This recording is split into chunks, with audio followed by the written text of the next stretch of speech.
Terus bagaimana hubungan dengan anak saya yang sekolah di pesantren, Pak? Ini mau nanya. Yang ketiga adalah Itu kan, Selanjutnya Ustadz bagaimana pertanyaan dari Nur hukumnya Hamid di makanan dan Yogyakarta. uang Dengan siapa makan di mana? yang diberikan oleh mahasiswa yang akan ujian Baik, silakan Ibu. seminar?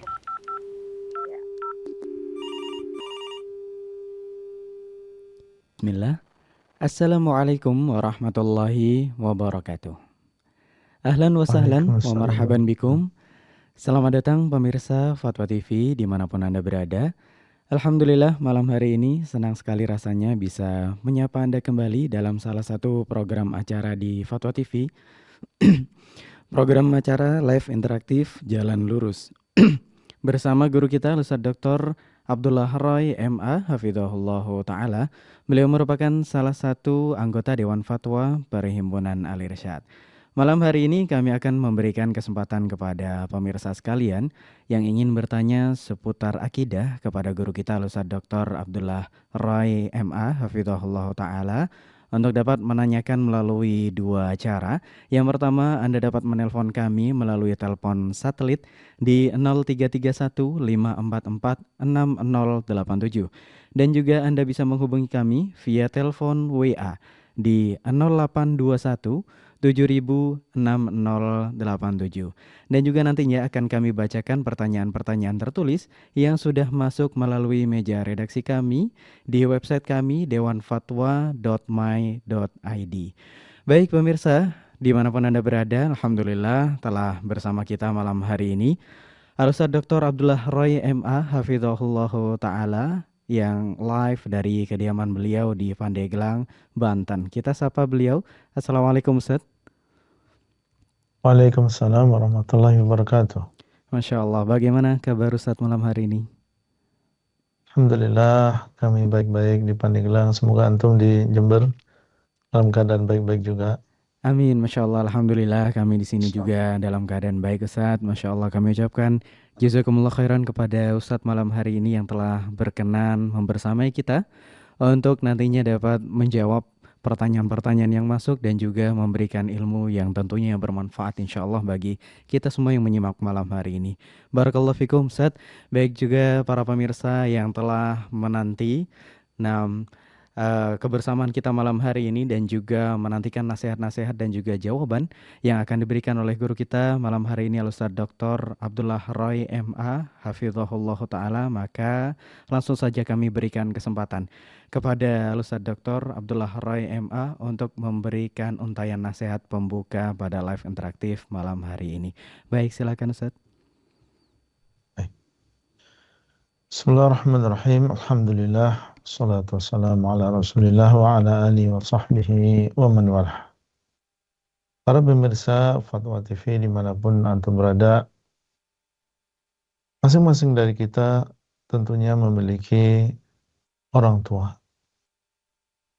Dan kita mengetahui bahwa berbakti kepada orang tua merupakan sebuah kewajiban. Allah Subhanahu wa taala mengatakan, "Wa qadha rabbuka alla ta'budu illa iyyahu wa bil walidaini ihsana." Dan Rabbmu telah mewajibkan, telah menetapkan supaya kalian tidak menyembah kecuali hanya kepada Allah. Dan Allah Subhanahu wa taala juga menetapkan, mewajibkan supaya kalian berbakti kepada kedua orang tua. Berbakti kepada orang tua merupakan kesempatan bagi seorang muslim dan juga muslimah untuk mendapatkan pahala yang besar di sisi Allah Azza wa Jalla. Orang yang menemukan orang tuanya, alhamdulillah, dalam keadaan masih hidup, masih bisa dia pandang, maka ini adalah kesempatan yang emas yang seringnya kenikmatan tersebut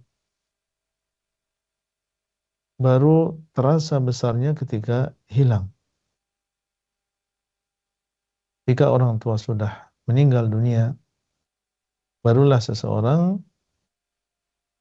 sadar bahwasanya keberadaan mereka di dunia ini adalah sebuah kenikmatan yang besar. Para pemirsa, orang tua kita tidak akan selamanya bersama kita. Hari demi hari, waktu demi waktu, usia mereka berkurang. Tenaga mereka melemah. Dan waktu perpisahan itu akan datang. Dan itu adalah sesuatu yang pasti. Banyak di antara kita yang dahulunya disibukkan dengan berbagai perkara, menunda-nunda untuk berbakti, lalu ketika bapak atau ibunya tiada, yang tersisa hanyalah sebuah penyesalan yang tidak ada manfaatnya. Oleh karena itu, ini adalah nasihat untuk diri pribadi dan juga para pemirsa sekalian yang masih bisa melihat ayah atau ibunya mereka masih hidup, maka selagi mereka masih hidup, hendaknya kita muliakan mereka. Selama kita masih bisa mengajak mereka berbicara dan mereka masih bisa berbicara, maka cobalah untuk memberikan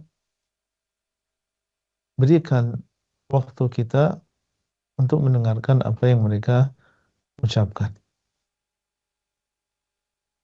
Selama mereka masih mau untuk meminta bantuan kita, meminta khidmah kita, pelayanan kita, maka hendaklah kita berusaha untuk melayani mereka.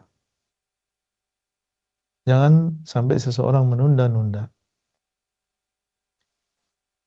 kemudian mengakhirkan, akhirnya mendapatkan mereka dalam keadaan sakit atau bahkan mendapatkan mereka telah meninggal dunia. Di sini wajib bagi seorang anak untuk bersabar di dalam melakukan baktinya kepada orang tua.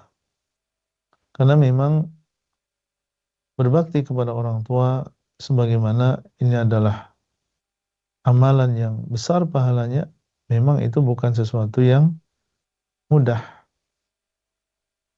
Tapi dia akan mudah bagi orang yang diberikan taufik oleh Allah Azza wa Jalla.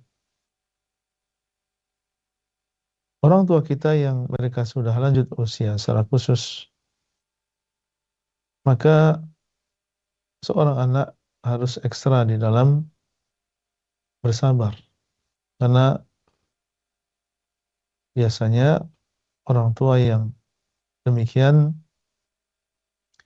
akan lemah ingatannya dan keadaan dia seakan-akan kembali menjadi seorang anak kecil. Mungkin dia mudah tersinggung, atau dia memiliki banyak permintaan, atau sering lupa dan mengulang-ulang ucapannya. Sejam yang lalu dia berbicara, kemudian setelah itu dia berbicara lagi dengan tema yang sama, dan perkara-perkara yang lain yang memang membutuhkan kesabaran yang ekstra dari seorang anak. Maka seorang anak hendaknya dia mengharap pahala dari Allah Subhanahu wa taala di dalam baktinya kepada orang tua. Dia niatkan ini semua untuk mendapatkan pahala dari Allah, bukan membalas. Dan seandainya seorang anak berusaha untuk membalas, maka dia tidak akan bisa membalas jasa bapak dan juga ibunya. Di antara hal yang menjadikan seseorang bersabar dalam berbakti kepada orang tua selain niat, karena ini memang perintah dari Allah Subhanahu wa taala, adalah seseorang mengingat kembali jasa-jasa dan mengingat kembali kebaikan-kebaikan orang tua kepada dirinya. Ya, semenjak dia masih di dalam perut, kemudian dilahirkan, kemudian dibesarkan, disekolahkan. Ya, apabila seorang mengingat yang demikian, kemudian melihat tentang keadaan dirinya sekarang ini yang sudah Masya Allah dewasa, sudah mapan, maka ini di antara hal yang menjadikan seseorang semangat untuk membalas sedikit dari jasa dan juga kebaikan yang telah diberikan oleh orang tua kita. Dan tentunya mengingat-ingat dalil yang menunjukkan tentang keutamaan berbakti kepada orang tua, ini di antara hal yang akan menjadikan seseorang semangat untuk berbakti kepada orang tuanya. Seperti misalnya sabda Nabi SAW, ridallah biridal walidain. Keridhaan Allah itu dengan keridhaan kedua orang tua. Apabila kita berbakti kepada kedua orang tua dan mereka ridha dengan kita, maka semoga ini menjadi sebab Allah Subhanahu wa taala meridai seorang anak. Demikian yang bisa kita sampaikan pada kesempatan kali ini, semoga bermanfaat. Allah taala a'lam. Nah, Baik Ustadz, kami ucapkan jazakumullah khairan atas penyampaian nasihat pada malam hari ini untuk membuka live interaktif kita. Masya Allah, semoga nasihat ini dapat kita jadikan motivasi dan juga teguran ya bagi kita bersama. Dan semoga Allah mudahkan agar kita dapat mengamalkan dalam kehidupan sehari-hari. Amin ya rabbal alamin. Baik pemirsa Fatwa TV dimanapun Anda berada, alhamdulillah malam hari ini akan kami berikan kesempatan kepada para pemirsa sekalian untuk bisa berinteraksi secara langsung bagi para pemirsa yang ingin bertanya seputar akidah kepada guru kita Ustaz Dr. Abdullah Roy Hafizahullah Ta'ala, dapat menghubungi kami melalui telepon satelit di 0331 544 6087 atau juga bisa menghubungi kami via telepon WA di 0821 7000 6087. Baik pemirsa Fatwa TV dimanapun Anda berada, akan kami bacakan terlebih dahulu pertanyaan yang telah masuk ke meja redaksi kami berupa pertanyaan tertulis. Ada pertanyaan pertama dari saudari Dwi Handayani di Jawa Barat. Baik, alhamdulillah ternyata sudah ada penelpon yang masuk malam hari ini dari Bapak Ruslan di Kalsel. Kita sapa Fatwa TV. Assalamualaikum. Waalaikumsalam warahmatullahi wabarakatuh. Ahlan wa sahlan Pak Ruslan, silakan pertanyaannya. Assalamualaikum warahmatullahi wabarakatuh Pak Ustadz. Waalaikumsalam warahmatullahi wabarakatuh. Ini mohon maaf, saya ini mau bertanya tentang ayah ini sudah meninggal dan ibu sudah meninggal, dan kita belum sempat berbuat baik kepada orang tua. Lalu bagaimana kalau istilahnya anak belum sempat berbuat baik kepada orang tua, setelah dia tidak ada, apa yang dilakukan oleh anak? Dan di istilah di sini ada yang mengerjakan mengerjakan acara-acara begitu, dan ini bertentangan dengan sunnah ya Pak Ustadz. Apakah ini dibenarkan misalnya anak yang belum berbakti kepada orang tua menggunakan seperti itu, misalnya berwakaf, misalnya makanan lalu dibacakan dengan ayat-ayat lalu disedekahkan, apakah itu diperbolehkan Pak Ustadz? Baik Bapak, sudah cukup pertanyaannya? Ya, mohon maaf sebelumnya. Assalamualaikum warahmatullahi wabarakatuh. Waalaikumsalam. Waalaikumsalam warahmatullahi wabarakatuh. Baik, silakan Ustaz. Nah, Barakallahu fikum. Pertanyaan yang bagus dari Bapak Ruslan di Kalimantan Selatan.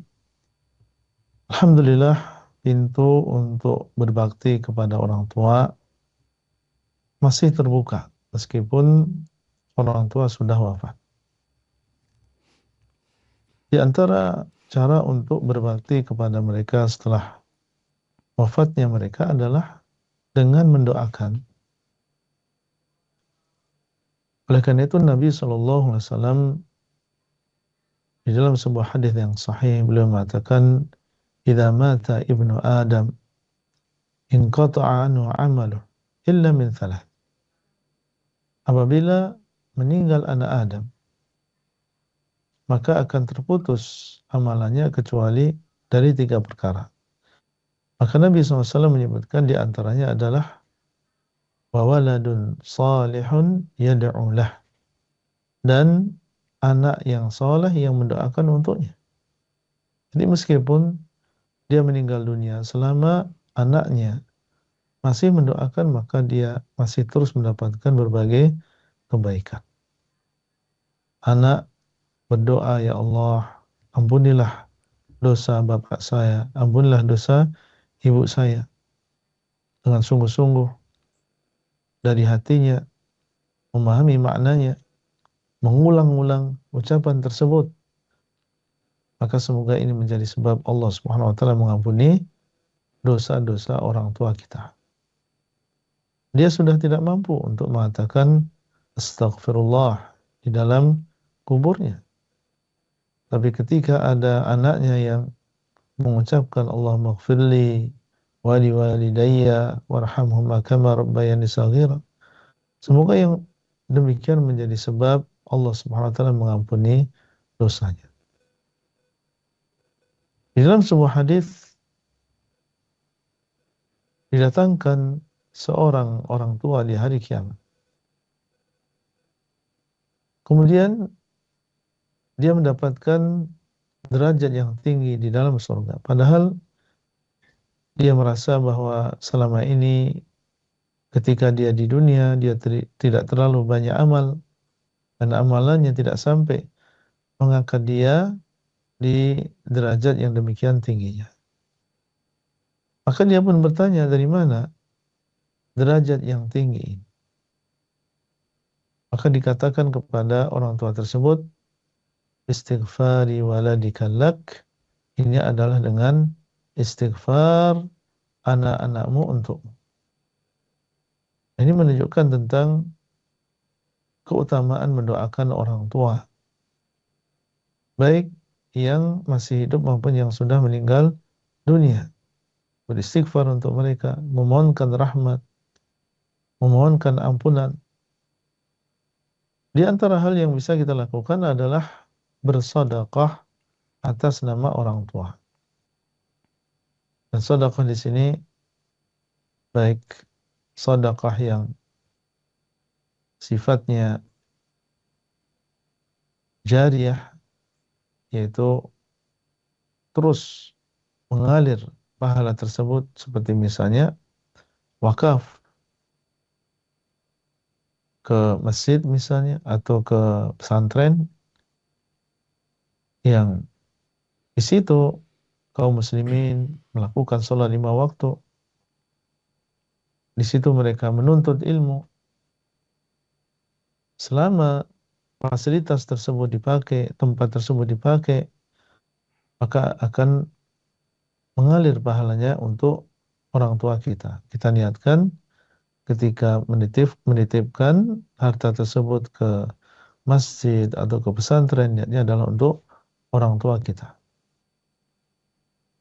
Kemudian bisa juga seseorang bersedekah dengan sedekah yang sunnah, yang dianjurkan secara umum. Misalnya memberikan makan kepada orang miskin, niatnya ini untuk orang tua, atau memberikan uang kepada orang yang membutuhkan dengan niat adalah untuk orang tua. Maka ini tentunya adalah amalan yang besar, dan kita tahu besarnya pahala sedekah, dan bahwasanya sedekah ini menjadi sebab selamatnya seseorang dari neraka.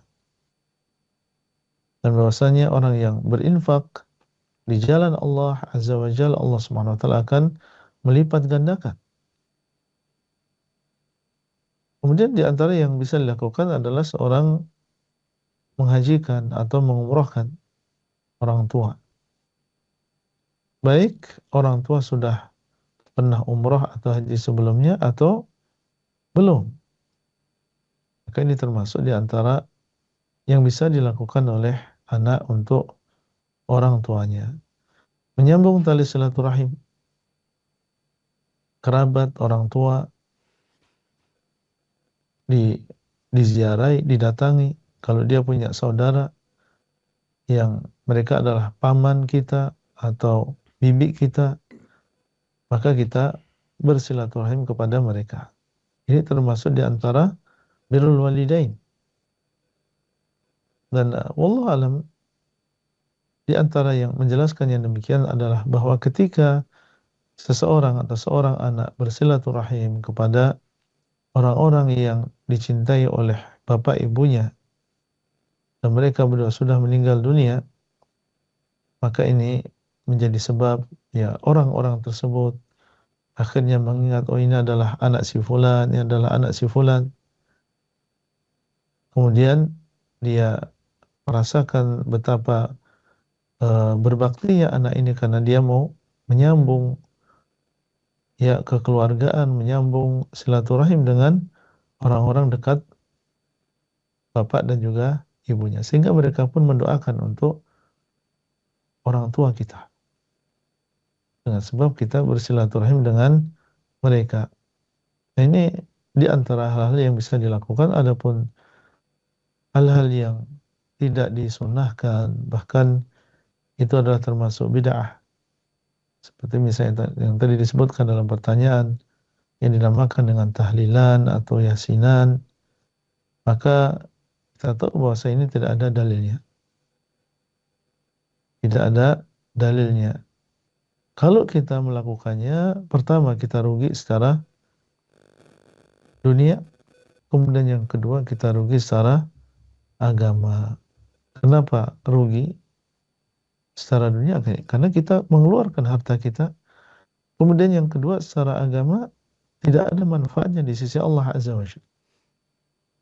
Bahkan seseorang berdosa karena dia melakukan sesuatu yang tidak diajarkan di dalam agama ini. Bukan pahala yang dia dapatkan, bahkan anak tersebut dia telah melakukan sebuah dosa.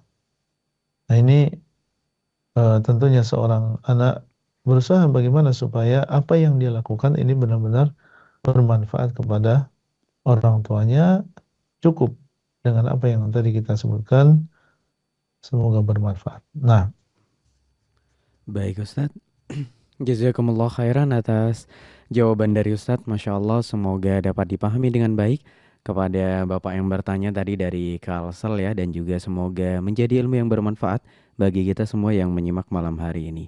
Baik pemirsa, alhamdulillah telah terhubung kembali. Ada penelpon kedua yang telah tersambung malam hari ini. Ada Ibu Miss Reni di Lampung. Fatwa TV, assalamualaikum. Waalaikumsalam warahmatullahi wabarakatuh. Ahlan wa sahlan Ibu Miss Reni, silahkan pertanyaannya. Ya. Assalamualaikum warahmatullahi wabarakatuh, Ustadz. waalaikumsalam warahmatullahi wabarakatuh. Barakallahu fikum, Ustadz. Fikum barakallah. Saya mau bertanya tentang wali nikah. Saya dulu kan menikah gitu Ustadz ya, tapi sama orang tua wali saya dialihkan ke orang lain. Padahal itu walinya itu ada. Karena itu orang tua saya itu kan dulu habis menikahkan anak perempuan. Itu masih selang 3 bulan gitu Ustadz. Terus katanya dia nggak berani kalau menikahkan anaknya belum berganti tahun gitu. Pengalaman kayak gitu entah, aku nggak tahu. Itu kebodohan saya Ustadz, saya nggak tahu kalau kayak gitu dulu itu saya memang bodoh banget Ustadz. Jadi saya nggak tahu, itu saya terima aja gitu.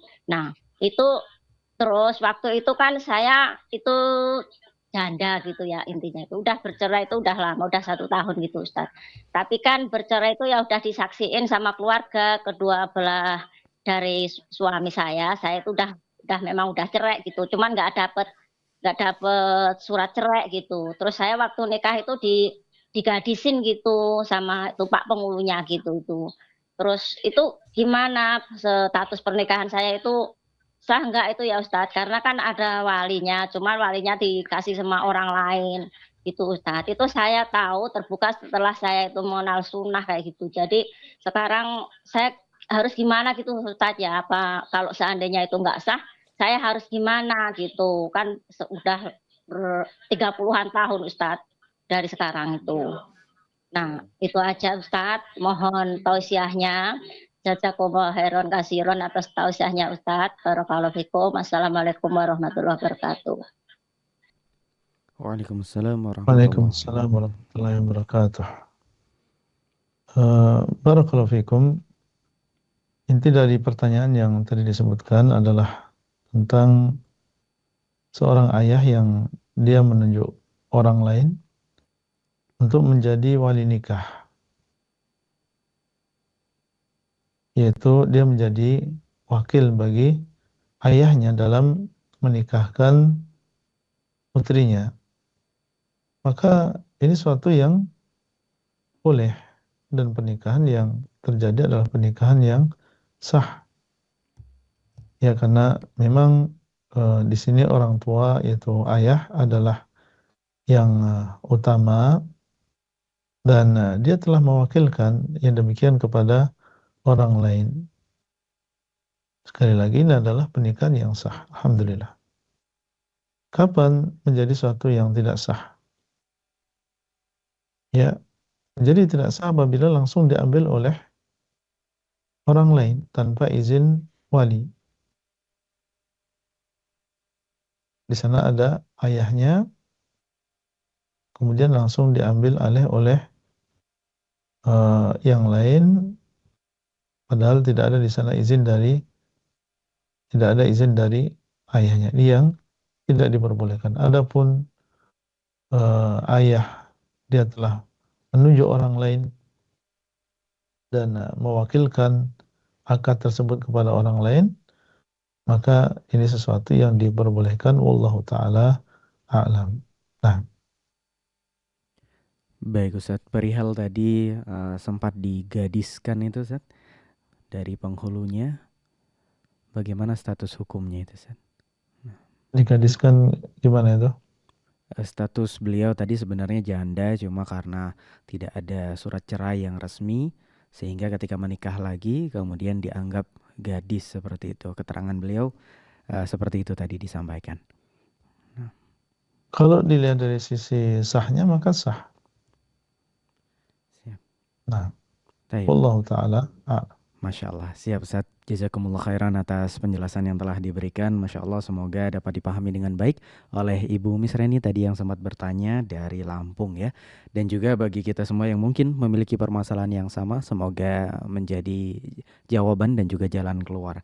Baik pemirsa Fatwa TV dimanapun Anda berada, bagi para pemirsa yang ingin bertanya secara langsung, kami sediakan jalan yang sangat mudah ya, silakan untuk bisa menghubungi kami via telepon satelit di 0331 544 6087 dan juga Anda bisa menghubungi kami via telepon WA di 0821 7000 6087.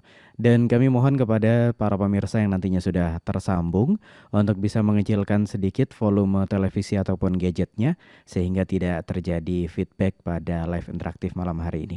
Barakallahu fikum. Baik pemirsa Fatwa TV, kami akan bacakan terlebih dahulu pertanyaan tertulis yang sudah masuk ke meja redaksi kami. Malam hari ini ada pertanyaan dari Saudari Dwi Handayani di Jawa Barat. Izin kami bacakan Ustadz. Bismillah. Assalamualaikum warahmatullahi wabarakatuh. Asatid, semoga Allah selalu senantiasa menjaga asatid dan kaum muslimin serta merahmati. Amin ya rabbal alamin. Afwan Ustadz, mohon izin bertanya. Perihal kain kafan itu baiknya kapan dipersiapkan ya Ustadz? Mohon pencerahannya. Syukron jazakumullahu khairan. Barakallahu fikum. Terkait dengan pertanyaan di atas, yaitu seseorang mempersiapkan kain kafan itu sejak kapan, maka tidak ada di sana dalil yang menunjukkan secara khusus ya tentang kapan seseorang menyiapkan kain kafan. Cuma yang jelas seseorang mempersiapkan untuk kematiannya sejak sekarang dan tidak menunda-nunda. Dia muhasabah apakah dengan amalan yang sudah dia lakukan sekarang ini itu sudah cukup. Ya ayyuhalladzina amanu taqullah wal tanzur nafsum ma qaddamat lighad. Wahai orang-orang yang beriman, hendaklah kalian bertakwa kepada Allah dan hendaknya masing-masing jiwa melihat kepada dirinya sendiri untuk esok harinya, maksudnya adalah untuk masa depannya di akhirat. Jangan seseorang menunggu-nunggu, menunda-nunda dalam bertobat kepada Allah Azza wa Jal, menunda-nunda untuk beramal. Karena apabila kematian datang maka tidak akan bisa diakhirkan. Wala yuakhirallahu nafsan idza jaa ajaluha. Allah Subhanahu wa taala tidak akan mengakhirkan sebuah jiwa apabila sudah datang ajalnya. Maka ini tentunya yang lebih penting seseorang mempersiapkan amalannya. Bertobat kepada Allah Azza wa Jalla sesegera mungkin dan tidak menunda-nundanya. Adapun kain kafan, maka boleh seseorang menyiapkan kain kafan untuk dirinya semenjak dia masih hidup. Dan semoga yang demikian senantiasa mengingatkan dia untuk tidak lalai dengan dunia ini. Tapi yang lebih penting daripada itu adalah mempersiapkan amal solehnya. Allah Ta'ala a'lam. Nah. Baik Ustaz, syukron atas jawaban yang telah disampaikan. Jazakumullah khairan. Semoga jawaban tadi dapat diterima dan dipahami dengan baik oleh sang penanya khususnya dan juga bagi kita semoga menjadi ilmu yang bermanfaat. Baik pemirsa Fatwa TV dimanapun Anda berada, alhamdulillah malam hari ini telah terhubung kembali bersama kita. Ada penelpon ketiga, Bapak Aji di Kuningan. Kita sapa Fatwa TV. Assalamualaikum. Waalaikumsalam. Masya Allah, ahlan wa sahlan. Pak Aji, silakan pertanyaannya. Ya, Assalamualaikum Ustaz. Waalaikumsalam warahmatullahi wabarakatuh. Afwan Ustaz, izin bertanya, bagaimana hukumnya mengundi nasib? Apakah ada yang dihalalkan? Dan misalkan kita, misalkan di suatu restoran mengharuskan kita membeli minimal 2, terus ada hadiah dan hadiahnya itu diundi, tapi harus dengan syarat membeli dulu. Gimana ya Ustaz? Jazakallah khair. Ya, barakallahu fikum. Wallahu alam, kalau dia diharuskan untuk membeli, kemudian di sana ada hadiah yang diiming-imingkan atau dinamakan ini dengan undian berhadiah dan yang semacamnya, maka wallahu alam di sini dikhawatirkan adalah sebuah perjudian. Dan kita tahu bahasanya judi adalah sesuatu yang diharamkan di dalam agama kita. Dia termasuk dosa besar. Allah Subhanahu wa taala mengatakan, ya ayyuhalladzina amanu innamal khamru wal maisiru wal ansabu rijsun min amali syaitani fajtanibu. Ya, wahai orang-orang yang beriman, sesungguhnya al-khamr itu minuman keras, demikian pula judi. Allah menyebutkan di akhirnya rijsun, ini adalah najis, termasuk di antara perbuatan syaitan.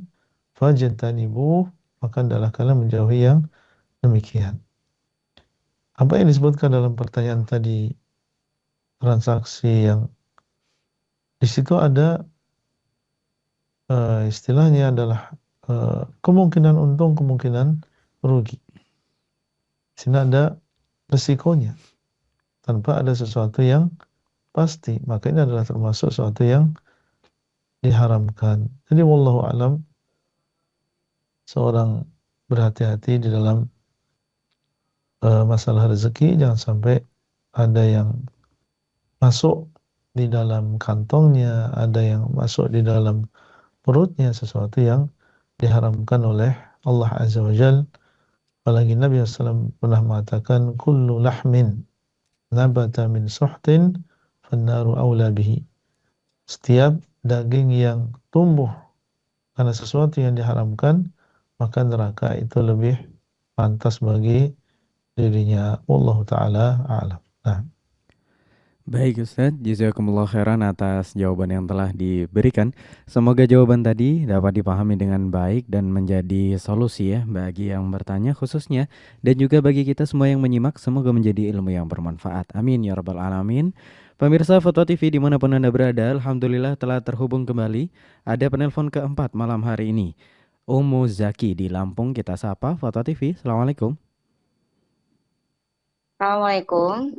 Waalaikumsalam warahmatullahi. Ahlan, Ummu Zaki, silakan pertanyaannya. Alhamdulillah. Assalamualaikum Ustadz. Waalaikumsalam warahmatullahi wabarakatuh. Ustadz izin bertanya, bagaimana hukumnya jikalau saya seorang guru bersalaman dengan murid non-muslim, tapi saya dalam keadaan berwudu? Ahsannya itu seperti apa? Apakah saya tetap boleh bersalaman dan tidak membatalkan wudhu, atau sebaiknya saya berkata maaf sedang wudhu? Terima kasih Ustadz. Jazakallah khairan. Mohon maaf Bu, murid non muslimnya maksudnya Iya. perempuan juga? Iya, perempuan juga.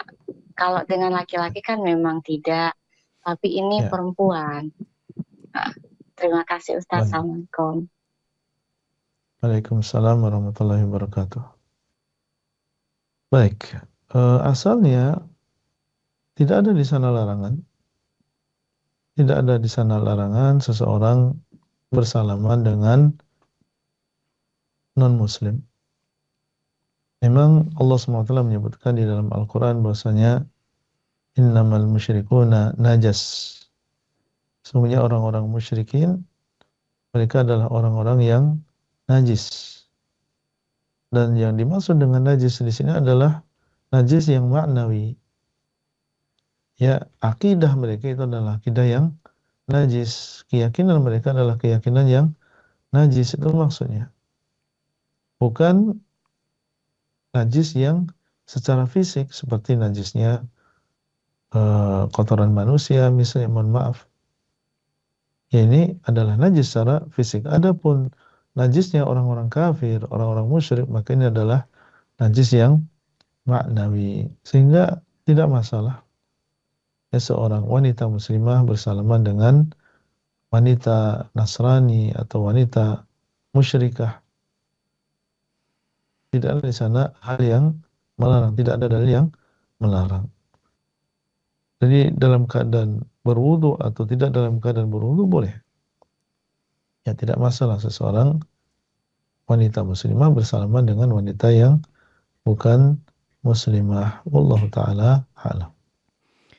Baik, syukron Ustadz atas jawaban yang telah diberikan. Semoga jawaban tadi dapat dipahami dengan baik dan semoga menjadi solusi akhirnya kepada yang bertanya tadi. Ada Ummu Zaki di Lampung. Barakallahu fiik. Baik pemirsa Fatwa TV, kembali telah terhubung malam hari ini. Ada penelpon ke-5. Ada saudari Putri di Bengkulu. Fatwa TV, Assalamualaikum. Waalaikumsalam warahmatullahi wabarakatuh. Baik, silakan pertanyaannya. Assalamualaikum Ustadz Roy. Waalaikumsalam warahmatullahi wabarakatuh. Barakallahu fikum Ustadz. Waalaikumsalam barakallah. Saya mau tanya, Apakah setiap orang, setiap muslim atau muslimah, walaupun mungkin belum menjadi mukmin atau mukminah, itu ketika dia berinfak atau bersodakoh di masjid apapun, meskipun bukan masjid sunnah, bisa mendapatkan keutamaan tersebut, yaitu dibangunkan istana di surga kelak. Barakallahu fikum. Nah, mufikum barakallah, cukup ya dari saudari Putri. Ya. Fikum barakallah. Baik, silakan Ustaz. Nah, lalu kita kembali kepada hadis Nabi SAW, man bana lillahi masjidan, banallahu lahu baitan fil jannah.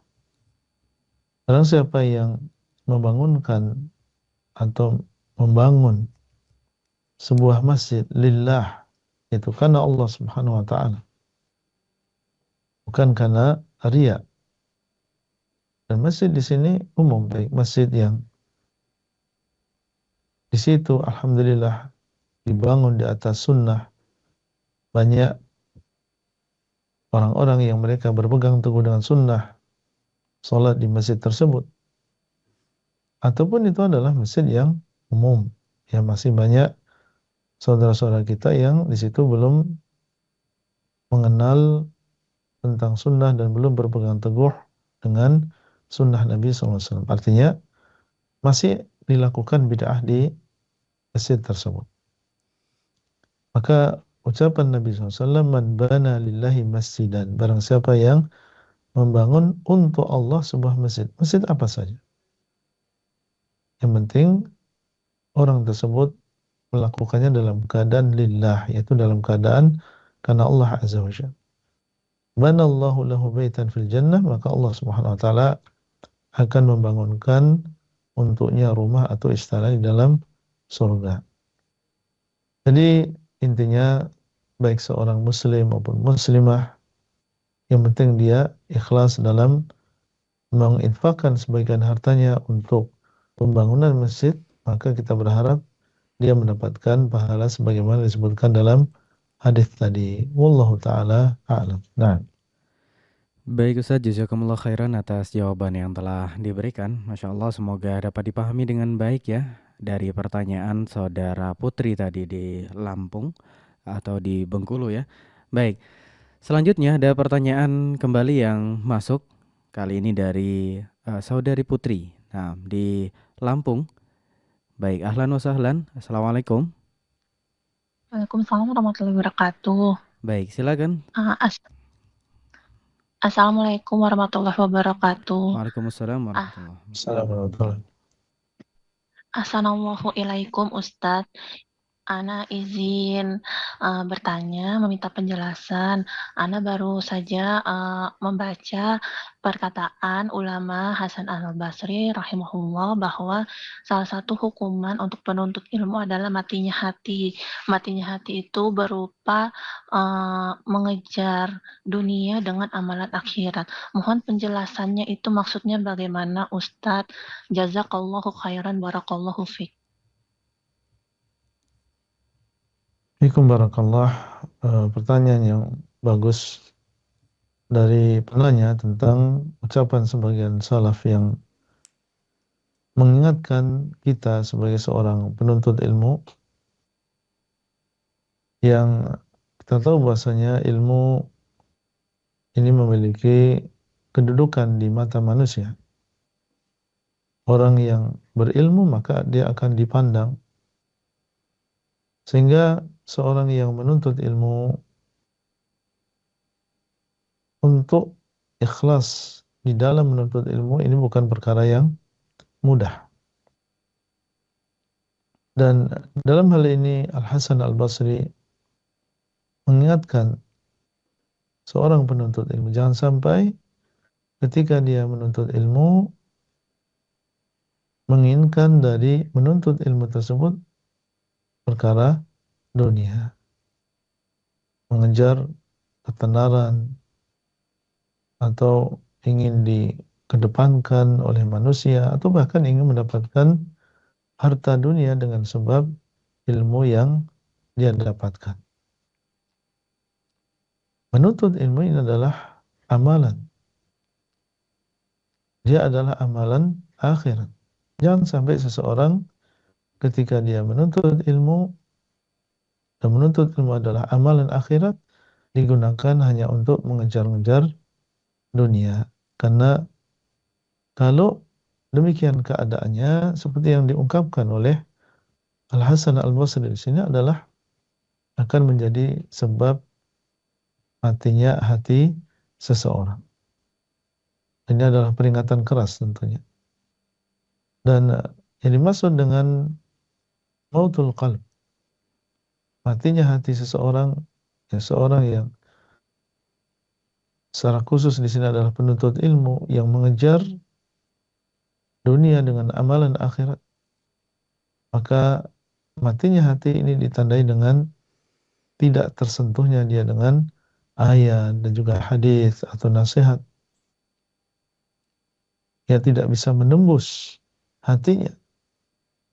Demikian pula tidak merasakan di dalam dirinya rasa takut kepada Allah Azza wa Jalla.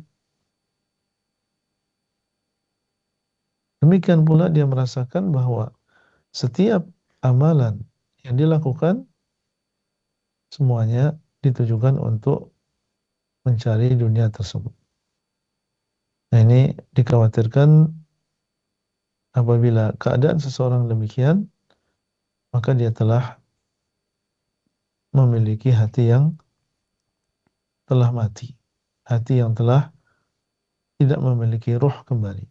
Oleh karena itu, tentunya apabila itu terjadi, ya seorang penuntut ilmu segera dia memperbaiki niatnya, memohon ampun kepada Allah Azza wa Jalla, bertobat kepada Allah Subhanahu wa taala, dan Allah Subhanahu wa taala dialah yang memberikan taubat kepada orang yang bertobat kepadanya.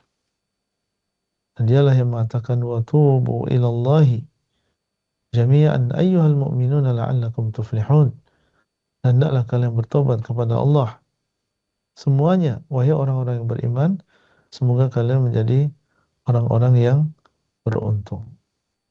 Dan ingat bahwasanya pujian manusia tidak akan bermanfaat apabila Allah Subhanahu wa taala mencela. Dan yang namanya dunia sudah ditulis oleh Allah Subhanahu wa taala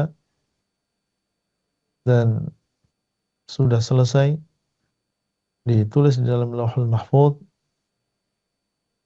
dan akan sampai kepada seseorang sesuai dengan waktu yang sudah ditentukan oleh Allah, dengan kadar yang sudah ditentukan oleh Allah Azza wa Jalla. Maka untuk apa seseorang dia menggunakan amalan akhirat untuk mengejar-ngejar dunia? Dunia akan datang. Sudah ditulis oleh Allah Subhanahu wa taala. Kewajiban dia sekarang adalah menggunakan amalan akhirat untuk mendapatkan kebahagiaan akhirat. Adapun setelah itu Allah Subhanahu wa taala memberikan juga pahala dunia, dibukakan bagi seseorang dunia, dimudahkan baginya dunia, maka itu adalah tabi', itu hanya sekedar mengikuti saja, bukan itu tujuan utama seseorang. Tujuannya adalah untuk mendapatkan pahala di akhirat. Wallahu taala a'lam. Nah. Baik Ustadz, syukron jazakumullah khairan atas jawaban yang telah diberikan. Masya Allah, semoga dapat dipahami dengan baik ya, dan menjadi solusi bagi yang bertanya tadi. Barakallahu fiik. Baik pemirsa Fatwa TV, kembali ada penanya yang sudah terhubung malam hari ini melalui telepon. Ada Ibu Yanti di Sumber. Fatwa TV, Assalamualaikum. Waalaikumsalam warahmatullahi wabarakatuh. Baik, silakan Ibu. Ya, Assalamualaikum Ustadz. Assalamualaikum warahmatullahi wabarakatuh. Assalamualaikum Ustadz. Mau bertanya Ustadz tentang salam setelah sholat, kita kan menoleh ke kanan dan ke kiri. Apakah ketika menoleh ke kanan dan ke kiri wajah diangkat atau tetap menundukkan kepala Ustadz? Jazakallah. Assalamualaikum warahmatullahi wabarakatuh. Wajahnya Ustadz. Oh. Kepala. Ya. Jazakallah. Assalamualaikum warahmatullahi wabarakatuh. Waalaikumsalam warahmatullahi wabarakatuh. Barakallahu fikum. Nabi SAW mengatakan, Sallu kama ra'aitumuni usalli. hendaklah kalian sholat sebagaimana kalian melihat diriku sholat. Ini menunjukkan bahwa kewajiban kita sebagai seorang muslim adalah mengikuti Nabi SAW di dalam sholatnya. Bagaimana dahulu Nabi SAW ketika salam di dalam sholatnya, maka ini yang kita tiru. Dan disebutkan di dalam hadis bahwasanya dahulu Nabi SAW mengucapkan salam ke kanan dan juga kirinya sehingga kelihatan putih pipi beliau, terlihat putih pipi beliau sallallahu alaihi wasallam. Itu terlihat dari belakangnya. Ya, dari yang ada di belakang beliau melihat pipi beliau. Ini menunjukkan kita menoleh ke kanan dan juga ke kiri secara sempurna, ke kanan dan juga ke kiri. Nah, ini yang dibenarkan dalam masalah ini. Adapun mengangkat wajah, maka tidak disebutkan di dalam hadis ini misalnya, sehingga cukup seseorang menyempurnakan di dalam menoleh, ya, menoleh ke kanan maupun menoleh ke kiri, dan tidak perlu di sini dia mengangkat wajahnya, jadi cukup memutar. Wallahu taala a'lam. Nah, Baik, syukron Ustadz atas jawaban yang telah diberikan. Jazakumullah khairan, Masya Allah. Semoga jawaban tadi dapat dipahami dengan baik ya oleh penanya khususnya dan dapat diamalkan di dalam kehidupan sehari-hari sehingga harapannya sholat kita dapat sesuai dengan apa yang telah Nabi SAW contohkan. Baik pemirsa Fatwa TV dan juga para pendengar dimanapun Anda berada, Alhamdulillah malam hari ini terhubung kembali ada penelpon ke-8 yang sudah masuk. Ada Ibu Ida di Kalbar. Fatwa TV, Assalamualaikum. Fatwa TV, Assalamualaikum, Ibu Ida. Waalaikumsalam Iya. warahmatullahi wabarakatuh. Silakan pertanyaannya, Ibu.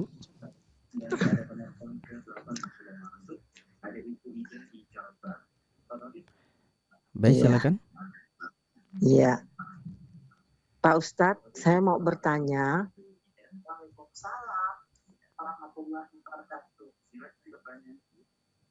Ya, ini mengenai salat. Kalau kita selalu salatnya itu terutama rakaat pertama.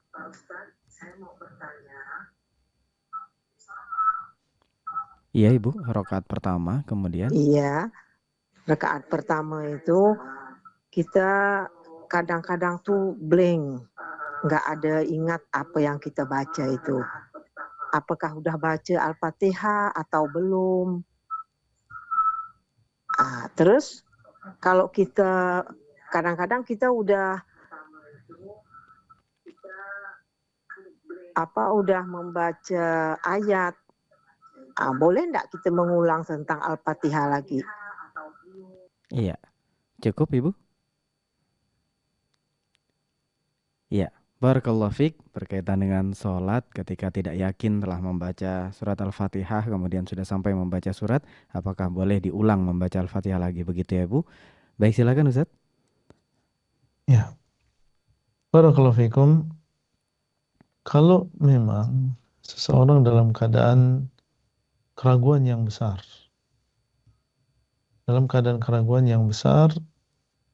apakah dia sudah membaca Al-Fatihah atau belum, maka dalam hal ini dia membaca Al-Fatihah.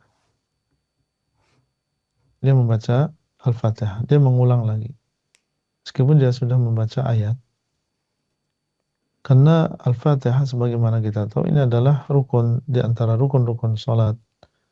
La salata liman lam yaqra' bi Fatihatil Kitab. Tidak ada salat bagi orang yang tidak membaca Al-Fatihah. Sehingga apabila memang seperti yang tadi kita sebutkan ada keraguan yang besar, seseorang sudah membaca Al-Fatihah atau belum, maka dia membaca Al-Fatihah supaya hilang keraguan tersebut. Namun apabila di sana ada keraguan-raguan yang seimbang, artinya mungkin sudah, mungkin belum. Ya, tidak seperti keadaan yang pertama. Maka di sana ada kaidah bahwa asalnya adalah al-yaqinu la yazulu bisyak. Suatu yang yakin itu tidak bisa hilang dengan keraguan-raguan. Ya, seorang biasanya ya kalau dia sholat berdiri, ya setelah dia takbir ya dia langsung membaca Al-Fatihah. Karena sudah seringnya kita melakukan sholat sehingga ini sesuatu yang seakan-akan itu adalah otomatis. Itu yang kita baca urutannya. Sehingga kalau memang di sana muncul sedikit keraguan, maka ini bisa kita tepis. Asalnya adalah seseorang sudah membaca. Jadi tidak perlu lagi dia mengulang kembali Al-Fatihah tersebut. Sekali lagi, karena itu sudah sering kita lakukan, ya seseorang setelah takbiratul ihram dia langsung baca istiftah, langsung baca Al-Fatihah, setelah itu baca ayat. Jarang ya seseorang sholat kemudian dia lupa. Yang demikian itu adalah sesuatu yang jarang, karena sholat dilakukan sering sekali. Ada sholat fardu, di sana ada sholat sunnah, sehingga biasanya demikian diucapkan oleh seseorang ya bisa dikatakan secara otomatis demikian. Jadi wallahu alam, kalau memang keadaannya adalah yang kedua, tidak perlu diulang kembali membaca Al-Fatihah, karena asalnya adalah dia sudah membaca Al-Fatihah. Wallahu ta'ala a'lam. Nah. Baik Ustaz, jazakumullah khairan atas jawaban yang telah diberikan, Masya Allah. Dan itu tadi menjadi pertanyaan terakhir kita Ustaz pada live interaktif malam hari ini. Kami ucapkan jazakumullah khairan kepada Ustaz. Barakallahu fikum atas kesediaannya untuk membersamai kita dalam kurun waktu 1 jam, dan juga telah memberikan jawaban dan juga ilmu-ilmu yang telah kami simak malam hari ini. Jazakumullah khairan Ustaz, barakallahu fikum. Dan juga kepada seluruh pemirsa Fatwa TV yang telah menyimak live interaktif kita malam hari ini, kami ucapkan jazakumullah khairan. Usai sudah perjumpaan kita pada program live interaktif Jalan Lurus bersama guru kita Ustaz Dr. Abdullah Roy hafizahullahu ta'ala. Dan sebelum kami tutup live interaktif malam hari ini, kami ingin mengajak pemirsa sekalian guna memanfaatkan peluang untuk berjuang bersama kami dalam syiar dakwah Islam di Fatwa TV melalui rekening aktif kami yang bisa Anda saksikan di layar kaca Anda masing-masing. Dan pemirsa jangan lupa untuk saksikan selalu program live interaktif Fatwa TV mulai dari hari Senin sampai dengan hari Jumat sesuai dengan jadwal yang telah ditentukan. Dan informasi seputar Fatwa TV dan juga Dewan Fatwa bisa diakses dengan sangat mudah melalui website kami di dewanfatwa.my.id. Dan sekian pemirsa, sekali lagi kami ucapkan jazakumullah khairan atas kesediaannya untuk membersamai kita malam hari ini. Dan juga bagi pemirsa yang belum sempat bertanya malam hari ini, semoga dapat menyampaikan pertanyaannya pada kesempatan live interaktif yang mendatang. Amin ya rabbal alamin. Kami Bramasta Singgi Prianggara dan kru Fatwa TV Jember pamit undur diri. Sampai jumpa kembali pada program live interaktif yang berikutnya. Wassalamualaikum warahmatullahi wabarakatuh.